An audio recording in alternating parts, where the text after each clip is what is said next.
ကဲအားလုံးပဲမင်္ဂလာပါအခုဆိုရင်တော့ကျွန်တော်တို့စောင့်မျှော်နေကြတဲ့ Spider-Man Brand New Day ရဲ့ပထမဆုံး trailer ထွက်ရှိလာခဲ့ပါပြီ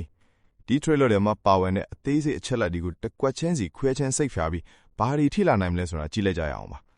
trailer အဖွင့်မှာတင် Peter ရဲ့ perspective ကနေကင်မရာကိုဇောက်ထုတ်ပြသထားပြီးတတိယပုံမှန်တိုင်းပြန်လှည့်သွားတာကိုတွေ့ရမှာပါဒါဟာ Peter တယောက်သူ့ဘဝကိုပုံမှန်ပြန်ထည့်အောင်ကြိုးစားနေရကိုပြချင်တာပါနောက်တစ်ခါမှာတော့ Peter ကသူ့ဖုန်းကိုကြည့်နေတယ် social media ပေါ်မှာသူ့ရဲ့တငယ်ချင်းဟောင်းတွေဖြစ်တဲ့ MJ နဲ့ Ned တို့ပျော်ရွှင်နေကြတာကိုမြင်တော့သူတော်တော်လေးစိတ်မကောင်းဖြစ်နေတာကိုတွေ့ရမှာပါအတိတ်ကိုတန်းတာနေမယ့်အစားသူဆုံးဖြတ်ချက်တွေကိုချလိုက်တယ်အဲ့လာကတော့ Peter Parker ဆိုတဲ့ဘဝကိုဖျောက်ဖျက်ပြီး Spider-Man ဖြစ်ပဲအပိအဝနေထိုင်ဖို့ပါပဲ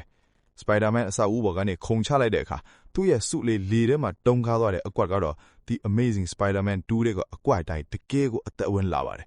ရုပ်ထွက်ပိုင်းကတော့ပြောစရာမလိုအောင်ရှယ်ပါပဲနောက်ပြီး Peter က MJ တို့ကိုတူပြီးတူလဲဆိုတာတတိယစေခြင်းသေးပုံရတယ်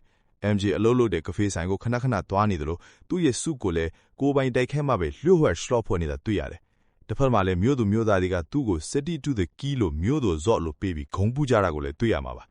ဒီ trailer နဲ့စိတ်လှုပ်ရှားစရာအကောင်းဆုံးအပိုင်းကတော့ Frank Castle ခေါ် Punisher ပါဝင်လာတာပါပဲ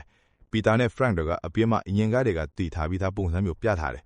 သူတို့နဲ့ Van ကားပေါ်မှာထပ်ပုတ်ချဟင်း Spider-Man က Frank ဆဲတော့မဲ့အချိန်မှာပါဇက်ကိုပြင်ကူးမြစ်နဲ့ပိတ်လိုက်တဲ့အခန်းကတော့တကယ်ကိုအလန်းစားပါပဲဇလိုင်းရဲ့အလက်တကောင်းကတော့ Peter ရဲ့ခန္ဓာကိုယ်ဟာလူသားပြင်ကူးအဖြစ်ပြောင်းလဲလာမဲ့လက္ခဏာတွေပြနေတာပါပဲ